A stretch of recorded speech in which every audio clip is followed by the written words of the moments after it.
Bonus video day. So, I'm Alex from Board Game Co. This is the second video of today on Thursday, and if you missed it, I already did a video for Darkest Dungeon, so if you want to see my Darkest Dungeon should you back it, just go to the channel or link down below or something. But this is my second video of the day, which I usually try not to do except for Saturdays. It's a little trickier because it basically dilutes the view count. It's a complicated conversation for a whole nother day, but putting out two videos in one day is a very, very dangerous thing. That being said, the reason I'm doing this video is because I felt I had to. I felt I absolutely had to, given what just happened with Kingdom Rush, Rift in Time, and their campaign. And this is a good news video. This is not a terrible evil companies. This is not a terrible toxic Kickstarter backers video. This is one of those moments where you appreciate things, where you appreciate both the companies here as well as the people, and it makes for a good Thursday morning. I'll tell you that.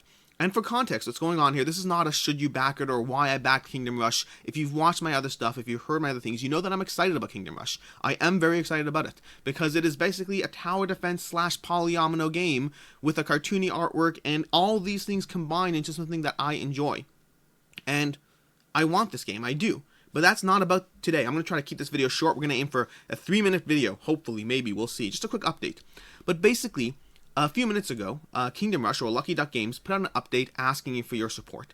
And when you see something like this, if you're in the Kickstarter world, the first thing is, oh no, they underestimated shipping. They're going to be asking backers to chip in $20 or something like that. It starts off as a, uh-oh, what are we going to have to talk about now? But no, like I said already, this is good news. They basically say that because of the delays they've had in terms of they have most pledges ready, but they don't have the Spider Goddess expansion yet, and so the Kickstarter pledges are waiting on that Spider Goddess expansion. And the pledges are going to be beginning fulfilling around November 23rd at the earliest, they say, so give or take a bit. But what they basically say is that in an ideal world, we would wait. The problem is they have the retail holiday season coming up, effectively. We have Black Friday season, holiday shopping coming up, and they're trying to push the fulfillment of that. But in an ideal world, we would wait until all Kickstarter pledges have arrived before we release games into retail. However, the potential ramifications of missing a Kingdom Rush release for this important cutoff point of the holiday season is hugely detrimental for Lucky Duck Games as a whole. With the disruption encountered by the tabletop industry in 2020, it's more important than ever to have a successful launch of games into the retail this year. Which again, next step is, oh, congratulations, they're doing retail first. Which they are not, sort of. To support that, to ensure we do not miss out on the crediting portal, blah, blah, blah, blah, blah, blah, blah, blah, blah, blah, blah, blah. So what we're asking of you, the team and I hope you understand, we would not ask you to do something like this out of serious need and sincerely wish to have your input in deciding whether or not we will move forward with this plan of action. So now we are asking you directly, do you give us support to release only the Kingdom Rush base game into retail, independent from the backer fulfillment? Answer yes or no in the comments. Whichever option has the most votes, we will follow it. Effectively, what Lucky Duck Games just did here, although we passed the 3-minute mark, so that's not going to happen, the 3-minute video is not happening, but what Lucky Duck Games just did here is they just basically said, this is a big deal for us. This is potentially a big financial deal for us, but we also understand and respect our commitment to the backers, and so we're making it your choice. Please help us, release it, but we're only doing it with your consent. That incredible. And it's incredible for so many reasons, because as a baseline asking your backers for support, as opposed to like pushing your objective on them, it's very hard to do, because very often it will actually work in your favor. Very often that general goodwill people have, assuming you engage with people in the right way, we're usually primed for goodwill. It's as soon as you engage with us in the wrong way, and by us I mean anyone, when you push someone into a corner, they feel backed into a corner. When you tell someone this is the way it's going to be, they feel offended and affronted. When you ask people, usually you'll encounter goodwill.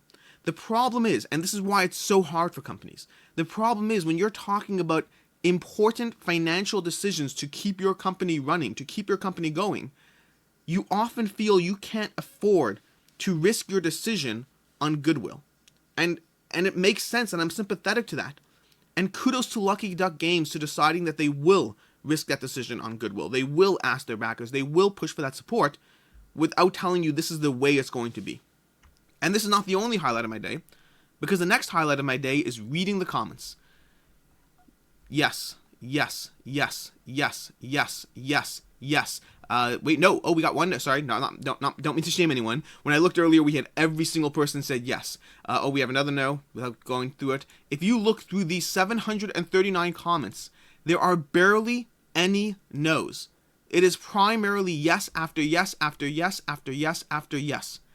That means that not only today do we get to see Lucky Duck Games as a company in going for a goodwill approach of asking their backers for permission, we also see hundreds and hundreds of those 739 comments. At least 700 of them, because I've only seen like 2 no so far. At least 700 of them are backers who are more than happy to support the company when asked for that support. If you are a backer of Kingdom Rush Games, do me a favor, head on over to this update and comment yes. Now, you don't have to. You can also comment no if you want, but show them the support. This is a, like, a Chris McCum miracle kind of situations. It's a lot of goodwill between a company and the backers, which is great to see. Additionally, you can support Lucky Duck Games by pre-ordering now. You can click to pre-order Kingdom Rush in case you missed it. Perhaps I'll do a full should you back it or why I backed this on this, but there is Kingdom Rush available in terms of if you want to get that. And it actually looks like they changed this. This link previously let you order more stuff, so they may have already changed it, I don't know. But you can go to the store over here, buy whatever you want. They have a specific Lucky Duck exclusives up for Spiel.com or Spiel whatever, Spiel Play. So if you want any of their exclusives, and in general, keep an eye on their stuff because they very often have bundled discounts on stuff as well. They very often have good deals on some of their Kickstarter stuff that didn't do necessarily as well. And so basically this video is all about just, saying good job, Lucky Duck. Go you. And thank you everyone. Thank you for all the backers as well for being so positive and encouraging and just, I don't know, I'm having a good day. Basically, that's it. I'm Alex Radcliffe from Board Game Co. I felt I had to celebrate goodness in the world because it's fun. I like to. And until next time, I hope you have a good one. And don't forget to check out my Darkest Dungeon video in case you missed that. Have a good one.